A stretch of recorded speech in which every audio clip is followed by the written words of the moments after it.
And this time it'll be Nihal with the white pieces. Krzysztof Duda, he'll be feeling a little bit angry with himself. Yeah, that was an up and down game. It was pretty equal. Both sides had their advantages. It seemed like at some point Nihal was actually winning, but he had less than 10 seconds left. So, okay, now Nihal has white in the second game. If it's a draw, we'll go to Armageddon. They'll get to bid on time. If either side wins, they get to crush their opponent's key. That's what I'm waiting for today, is some key crushing.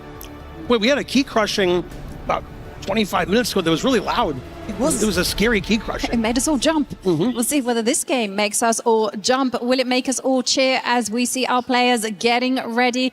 A head shake. And we see we are off, and we see Nihal open up with the C-pawn. 6 is the response. Light square strategy from Krzysztof Duda. And here we are seeing just development. Now, the big thing is, later on in the game, do you think White will play this super aggressively, flicking some attacks on the right side, or will we see a different type of game? Yeah, this is a pretty solid game. This is actually exactly how I play with Black against C4. I play C6, D5, and fianchetto my king bishop. And I've had these kinds of positions all the time. White played an early queen C2 to stop Black from playing bishop F5. So Black played G6. Black wants to play E6 and solidify the center, but doesn't want to block the bishop on C8.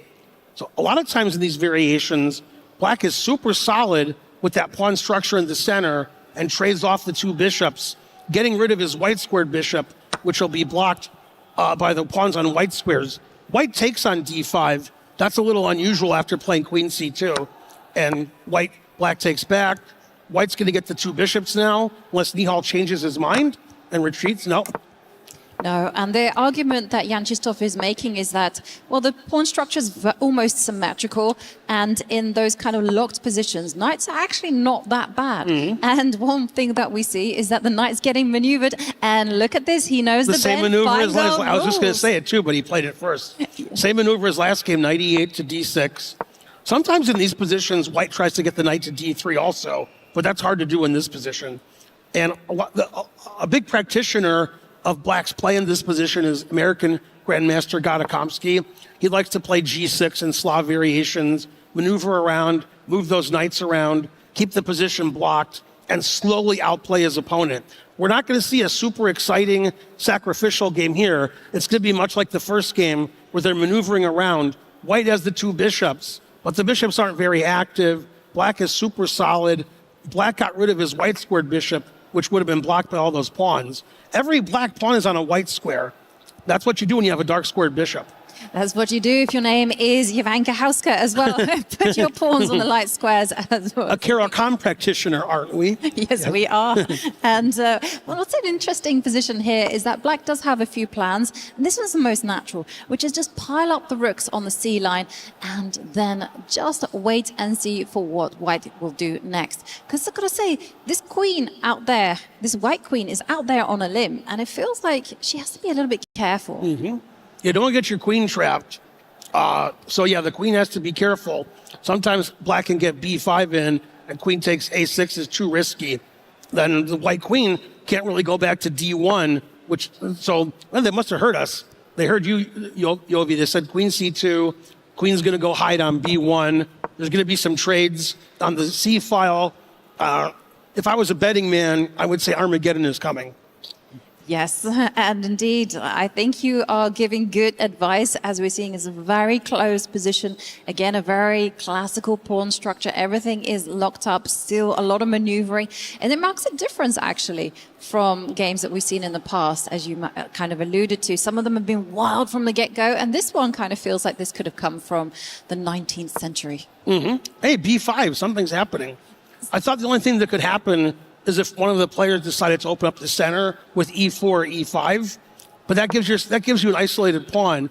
So instead, Black decided to play B5, get some space on the queen side, make knight C4 more palatable, and gain some space for those knights to come in and the pawns to go forward. The problem with B5 is it weakens the C5 square. So if Black ever plays B4, White can play knight A4 to C5. So I don't think Black's going to make any more pawn moves on the queen side. Once again, Duda looks like he's unhappy. Played bishop D3, he shook his head, then played bishop F1. one of my favorite moves.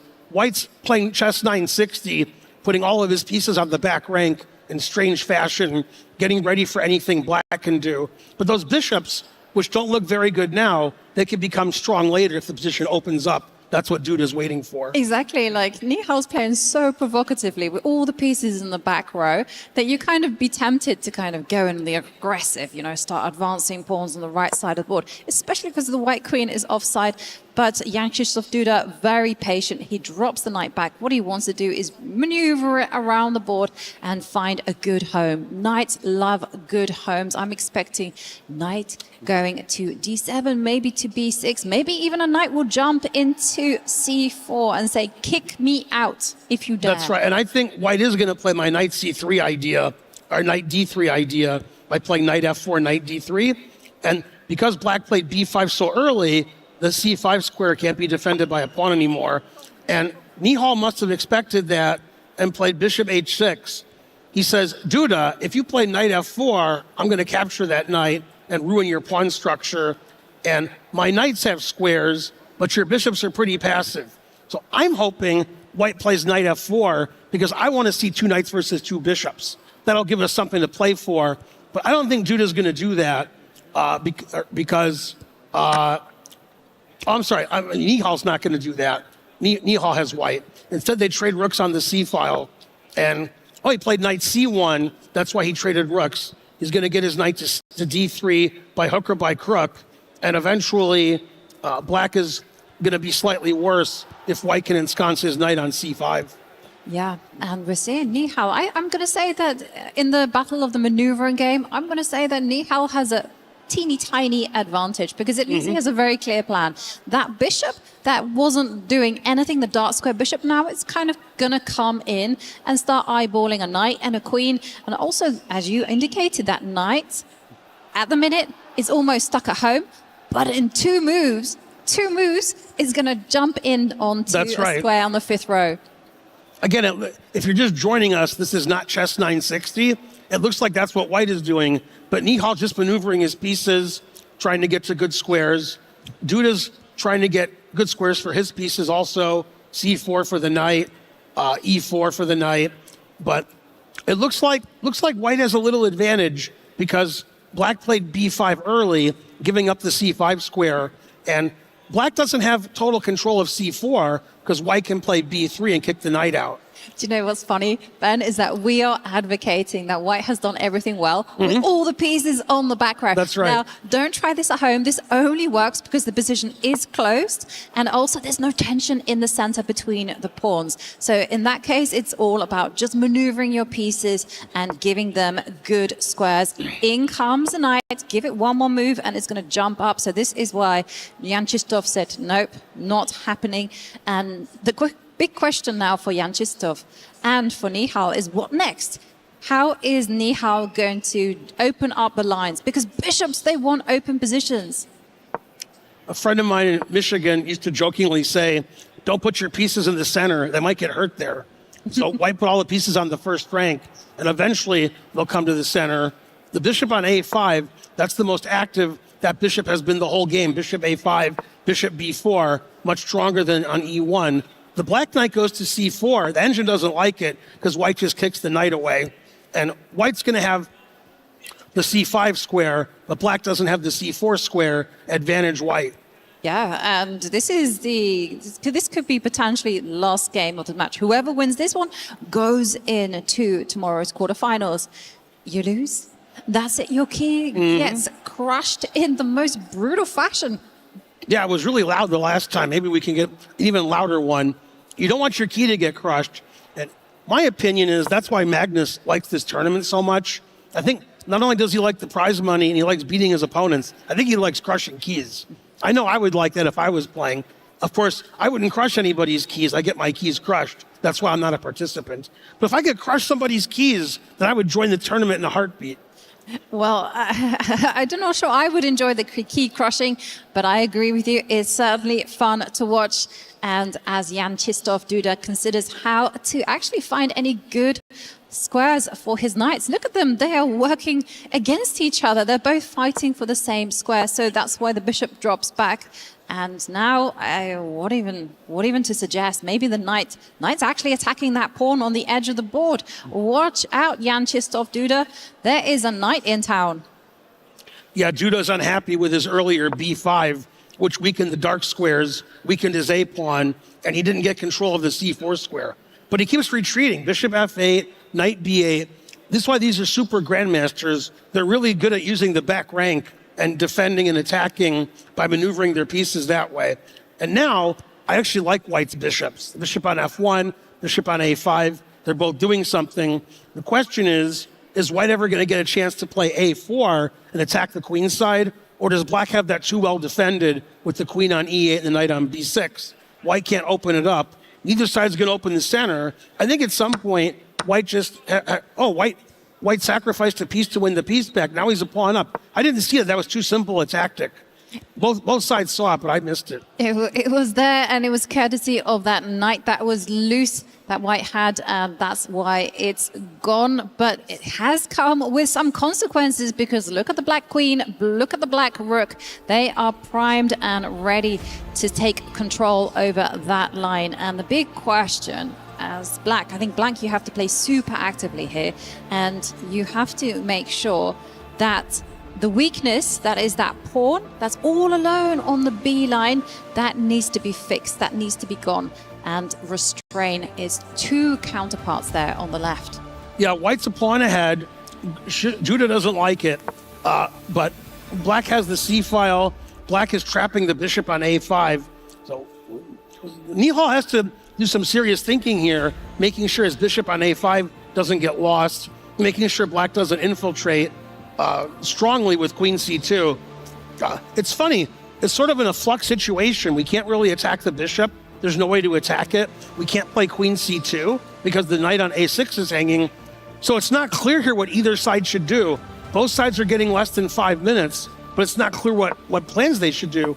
And Nihal plays queen D3, attacking the knight. The knight retreats back to B8, and that bishop on A5 is still trapped.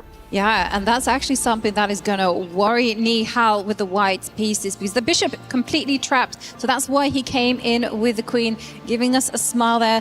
Duda getting active, that queen attacking the rook, attacking the pawn. And what will happen next? Where is that rook going to move? Is it really going to go all the way into the corner to defend that small pawn?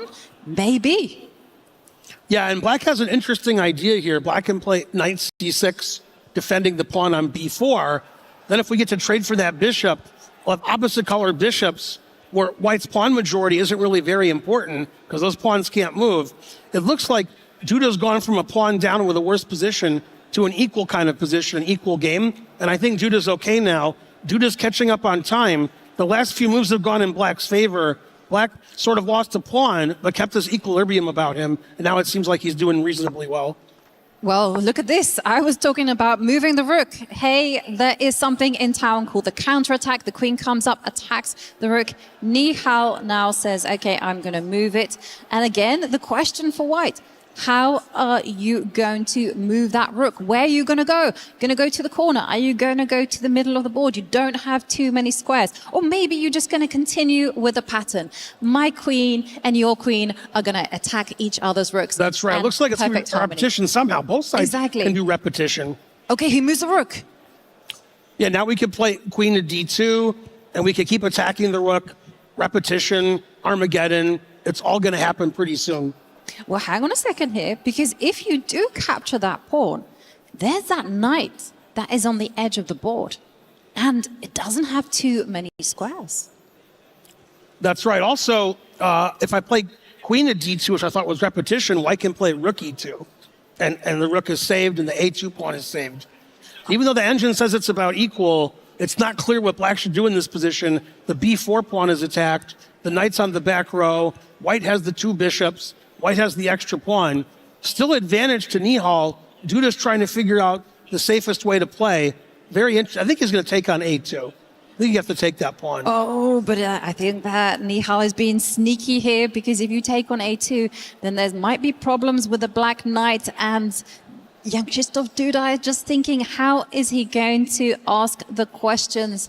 And in fact, I'm telling you, there's only two ways to hold this one, Ben. You have to come out with your knight, attack the bishop, or you can step back with the queen and attack the rook and keep the momentum Queen going C3, that way. defending the pawn. Yes, those are the only two ways. Wow. If you do anything else, then Nihal Sarin will be winning. This is a very long think with both sides having 3 minutes. He's been thinking over a minute this move, Duda. He's not happy. He doesn't like his choices.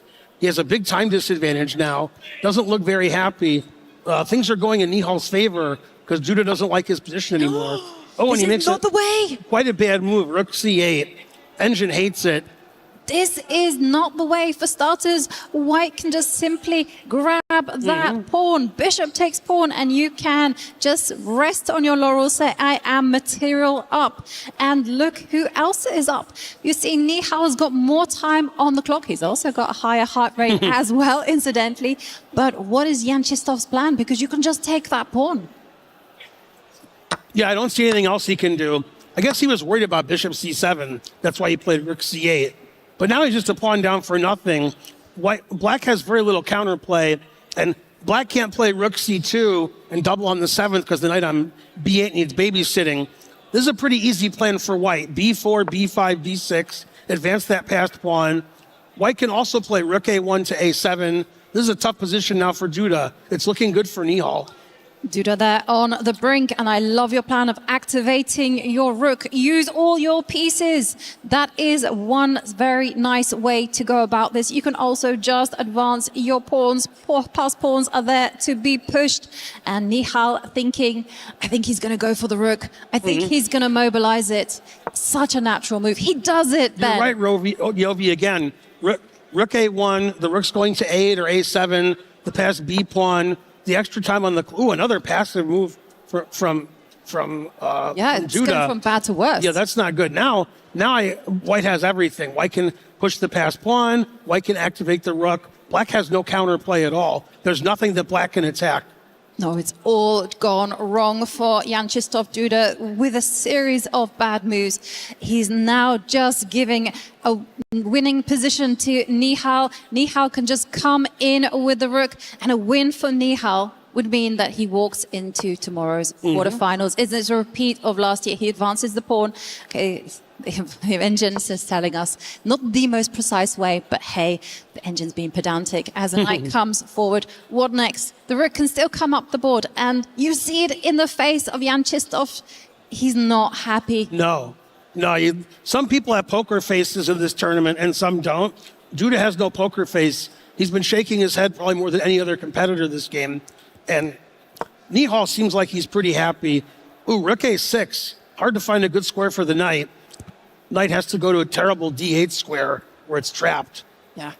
And I mean, if it has to go backward, either to its starting square or over to the d8 square, that's simply going to just invite the white pieces to start improving. They're going to take full control. And remember, Nihal has a passed pawn. Okay, backward knight move the queen because she was attacked. This is beautiful.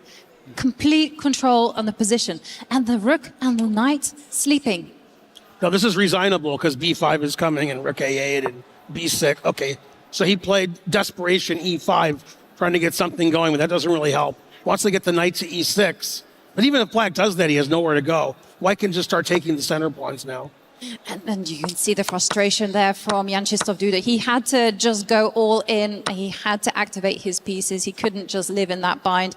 Okay, the queen moving forward, keeping an eye on the b pawn. He is fighting hard, but it's too late as the knight doesn't have any good squares to jump into the position to trouble white. The queen comes forward. Now you can just escort the b pawn, move it up the board, and sure, it comes. Thrown in checks. And watch the clock, everyone, because Jan Krzysztof down to 32 seconds, 50 seconds. Oh, now white's threatening b7. Uh-oh. Beautiful move. That's annoying. Yeah, that's a pin that's going to be almost impossible to get out of. Queen moves out. Could still play b7 and queen b8 check. Beautiful, and it comes. And the game's going to end now. He's going to resign. He did resign. Nihal wins. Yay, one of my picks did well. I can't believe it. Nihal Sarin is the winner, and he finds himself a spot into tomorrow's quarterfinals. What a match it was. It was tense, it was close at times, but in the end, Nihal Sarin is the winner. And for Krzysztof Duda, it is goodbye. Keys are getting crushed. He will be crushed, yep. That's the tough part of today, but that's every match today, somebody's key is going to get crushed. It's key crushing day.